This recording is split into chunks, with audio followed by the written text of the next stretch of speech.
Bonjour à tous. Aujourd'hui, je vais vous présenter une arme, un fusil d'assaut de type 9 mm, le CZ de Scorpion Evo 3 S1. Donc, dernier né de chez CZ, sorti à peu près il y a 2 ans. On le trouve actuellement, on va dire, entre 1500 et 1600 euros nu. Sans les optiques, sans la lampe tactique, sans la poignée. Voilà. C'est une arme que j'ai acquis dernièrement. Elle est entièrement en polymère, sauf évidemment le canon et la culasse et quelques petites choses à l'intérieur. Mais sinon, tout est en polymère, de type même résistance que les Glock. Voilà, comme vous pouvez le constater.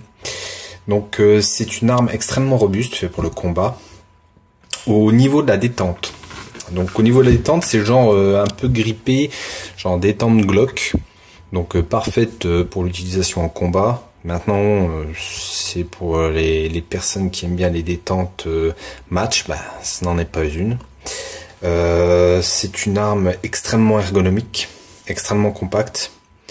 Pour le prix, rapport qualité-prix comparé à un MP5, c'est deux fois moins cher. Mais franchement, au niveau de la précision, c'est équivalent. C'est une arme d'excellente facture. Malheureusement, on ne la voit pas dans les films ni à la télévision.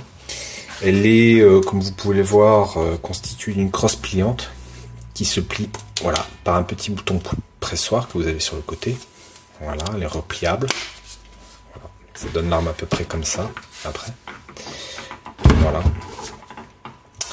Donc, quand je la remets en fonction, hop, ici vous pouvez remarquer que vous avez de quoi l'allonger et la rétracter encore. Elle est constituée sur les côtés, les flancs, en dessous et au-dessus de rails Picatinny.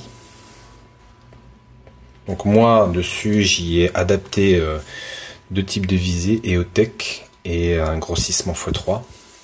Donc ça pose aucun souci, même à 100 mètres. Sur le bout de l'arme, au niveau du canon, vous avez un canon fileté. Enfin, le canon est fileté, pardon. Alors, voilà, tout simplement. Là, vous pouvez donc adapter effectivement un silencieux de type 9 mm. Donc, c'est vraiment une arme de combat. Voilà. Puis une fois que vous arrivez au bout, eh ben c'est bon. Vous vous armez ici, tout simplement. Les chargeurs qui sont vendus avec l'arme sont des chargeurs de 20 coups.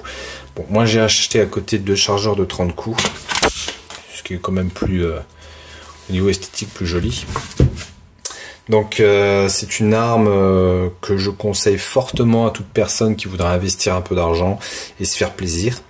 Parce que, comme je le disais précédemment, c'est une arme, au niveau de l'entretien, c'est extrêmement facile à nettoyer. C'est extrêmement précis, c'est extrêmement robuste. Qualité-prix par rapport à un MP5 pour la même qualité, même qualité, c'est un grand mot, mais disons que vous ne serez absolument pas déçu de l'arme. Elle est redoutable, redoutablement précise et fiable. Au niveau de l'entretien, il n'y a pas grand-chose. Et au niveau du démontage, donc pour retirer le chargeur, tout simplement, petit bouton pressoir type comme les Walter ou les HK. Alors, vous mettez la culasse en arrière. Ici, vous avez une petite goupille, dégoupillée, et vous tirez en arrière. Voilà, tout simplement. Donc là, elle est démontée. Pour la remonter, vous la nettoyez à l'intérieur. Pour le remontage, même système, clac, et vous mettez la culasse. Et voilà, c'est tout fait. C'est tout bon. Rien de spécial. Dans l'autre sens, que voici. Voilà. Je vous remercie.